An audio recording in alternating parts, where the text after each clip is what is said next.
જેતપુર શહેરની space English medium સ્કૂલના સંચાલક દ્વારા સ્કૂલની એક વિદ્યાર્થીની સાથે શારીરિક અડપલા કરતા વાલીઓ એકઠા થઈ સંચાલકની ધોલાઈ કરી।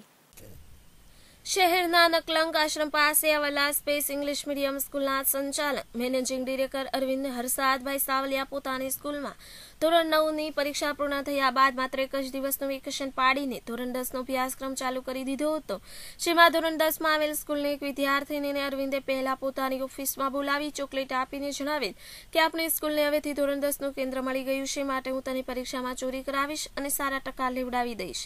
તેવું કહીને છેલ્લા 2-3 દિવસથી કહેતો અને આ વિદ્યાર્થીની અરવિંદની ઓફિસમાં ન જાય તો બીજી વિદ્યાર્થીનીને બોલાવતો મોકલતો, જેમાં ગઈકાલ અરવિંદે વિદ્યાર્થીનીને બોલાવી ચોકલેટ આપીને જણાવેલ કે સ્કૂલના પ્રિન્સિપાલ લલિત સર જે 1 મહિનાથી રજા પર હતા તે કાલથી આવી જશે, માટે હવે આપણે જ્યાં સીસીટીવી કેમેરા નથી ત્યાં સ્પોર્ટ્સ રૂમમાં મળશું, હું તને બોલાવીશ એટલે ત્યાં તું આવી જજે। વિદ્યાર્થીની સાથે અરવિંદે આવી બીભત્મ વાતોને શારીરિક અડપલા કર્યા હોય। આ નાની ગભૂરી બાળા ગભરાઈ ગઈ હોવાથી તેણીને આપઘાત કરવાનો વિચાર આવ્યો, પરંતુ સદનસીબે તેણીને આવું પગલું ન ભર્યું અને પોતાના માતા પિતાને સ્કૂલની ઘટનાની વાત કરતા જે અરવિંદ ગઈકાલ સુધી દરેક વિદ્યાર્થીની મારી પુત્રી છે તેવું કહેતો તે આવો નીકળશે અને માસૂમ બાળા સાથે આવું હેવાનિયત ભરેલ કૃત્ય કરશે તેવું વિચારી આઘાત લાગ્યો, પરંતુ પોતાની પુત્રીએ કરેલ હિંમતને કારણે આ સંચાલકને ખુલ્લો પાડ્યો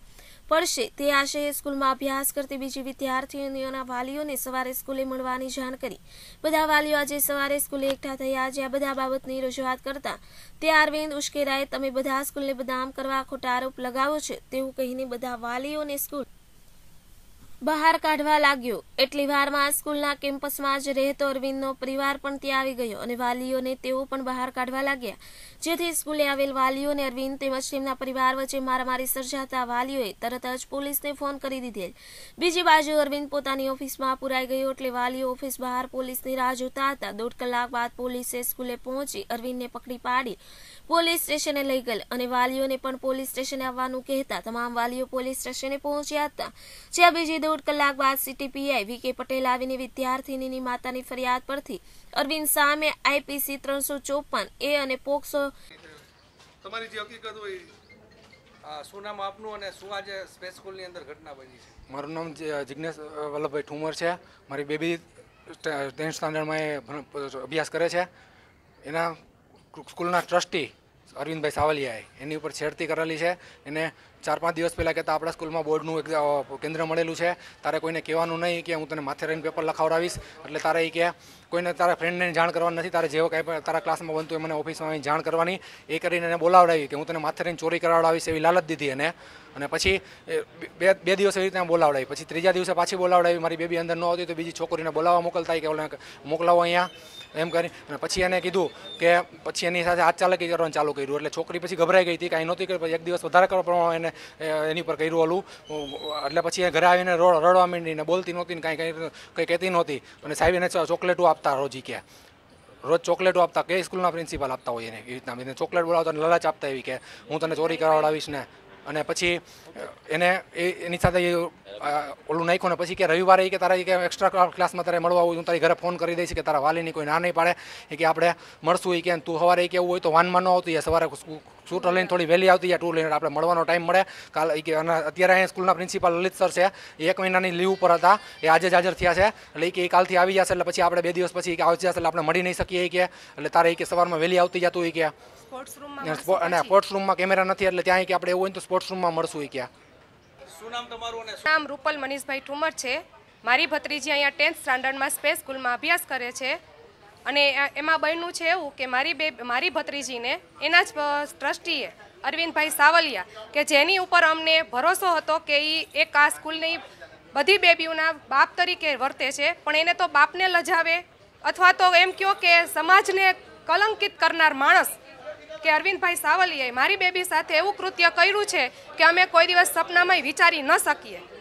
કે પહેલા દિવસે એને એવું ફર્સ્ટ ડેએ બોલાવી, એને આવી રીતના બોર્ડનું કીધું કે બોર્ડનું કેન્દ્ર અહીંયા મુકાશે, હું તને ચોરી કરાવડાવીશ, હું આમ કરીશ તેમ કરીશ, હું તને સપોર્ટ કરીશ, પણ તું આ બાબતની કોઈને તારા ફ્રેન્ડ્સમાં કે ક્યાંય વાત કરતી નહીં। પછી ચોકલેટ આપી, બીજા દિવસે બોલાવી, ત્યારે એને ધ્યાન ન આપ્યું મારી બેબીએ, એટલે એને કોઈ બીજી ગર્લ્સ દ્વારા એને બોલાવી અને એને એવું કીધું કે હાલે. મારી બેબીએ ચોકલેટની ના પાડી તો એને એવું કીધું કે તું તો આ બાબતમાં સાવ નબળી છો, આમાં એવું શરમાવાનું ન હોય, આપણે બે તો ફ્રેન્ડ કહેવાય, આપણી બે વચ્ચે ફ્રેન્ડશીપ છે, ઓહો તું તો બહુ નબળી છો, એવું કરી અને એને ટચ કરીને એવું બધું કર્યું. પણ હું એમ કહું છું કે આજે મારી બેબી ઉપર થયું છે, કાલે કોઈ બીજી દીકરી ઉપર થાય, એના માટે અમે આ પગલું ભર્યું છે અને અમે ન્યાય માગીએ છીએ કે દરેક દીકરીને આવું ન બનવું જોઈએ, એને ન્યાય મળે તો અમને ન્યાય મળે. એના માટે સૌ પેરેન્ટ્સ, હું હાથ જોડીને રિક્વેસ્ટ કરું છું કે સૌ પેરેન્ટ્સ અમને થોડોક ઇન્કરેજ કરો, અમને સપોર્ટ આપો તમે. Thank you. ઘટના બની જેતપુરના સ્કૂલ સંચાલકે બાળકીના અડપલાને